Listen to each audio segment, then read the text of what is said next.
ఇన్నేళ్ళ నుంచి రోడ్లు ఉండిందా? ఇప్పుడే కొత్తగా వేస్తా ఉన్నారా?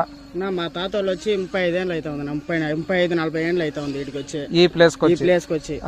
నేను పుట్టలేదు ఇటుకు వచ్చినప్పుడు. ఓకే. నేను వచ్చి 15 ఏళ్ళకి ఈడ నేను పుట్టినాను. ఈడొచ్చి మీ తాత వాళ్ళు ఇక్కడికి వచ్చిన 15 ఏళ్ళకి నేను పుట్టినాను. ఓకే. 35 ఏళ్ళుగా ఎమ్మెల్యేగా టీడీపీ గవర్నమెంట్ ఉంది మా ఊర్లో. కానీ మాకు రోడ్డు లేదు, మమ్మల్ని పట్టించుకునే వాళ్ళు నాదోడు ఎవరు లేదు. వైఎస్ఆర్సీపీ వచ్చినాక ఇప్పుడు సీసీ రోడ్ వేస్తా ఉన్నారు, నీళ్లు సౌకర్యం లేకుండా ఉండే. యా గవర్నమెంట్ అడిగినా ఆ గుట్టుకి ఎవరు వేస్తారులే, ఆ గుట్టుకి ఎవరు వేసేకి అయ్యలేదు, మీరెవరు మాకు మమ్మల్ని పట్టించుకునేది అనేసి గమనైపోయినారు. మేము ఈసారి 5 ఏళ్ళకు ముందు వైఎస్ఆర్సీపీకి ఓటేసి వైఎస్ఆర్సీపీని గెలిపించుకున్నాము. మాకు ఇప్పుడు రోడ్డు వేస్తా ఉన్నారు, కంప్లీట్ చేయాలి. చూడండి కంప్లీట్ చేసిన చాలా దూరం రోడ్ వేసినారు. నీళ్ళ సౌకర్యము 3.5-4 ఏళ్ళకు ముందునే వచ్చేసింది మాకు మొత్తము. ఈ ప్రభుత్వం వచ్చినాక మాకు రోడ్లు అంతా మారిపోయింది.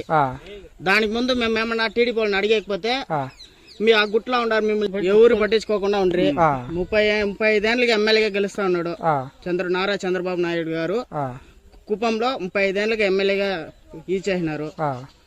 కానీ మాకు భరత్ అన్ని ఈసారి గెలిపించి మాకు అన్ని సపోర్ట్ గా గెలిపికి ముందునే ఇన్ని సపోర్ట్ చేస్తాను, గెలిపిస్తే ఇంకా బాగా సపోర్ట్ చేస్తారనేసి మేము కోరుకుంటున్నాం.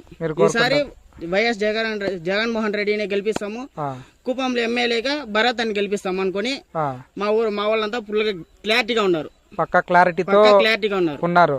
సో మీరేమంటున్నారంటే ఒక ఎమ్మెల్యేగా కాకుండానే భరత్ అనే వ్యక్తి ఇన్ని మంచి పనులు చేస్తా ఉన్నారు కాబట్టి గెలిపిస్తే ఇంకా ఎన్ని మంచి పనులు చేస్తారు. ఓకే.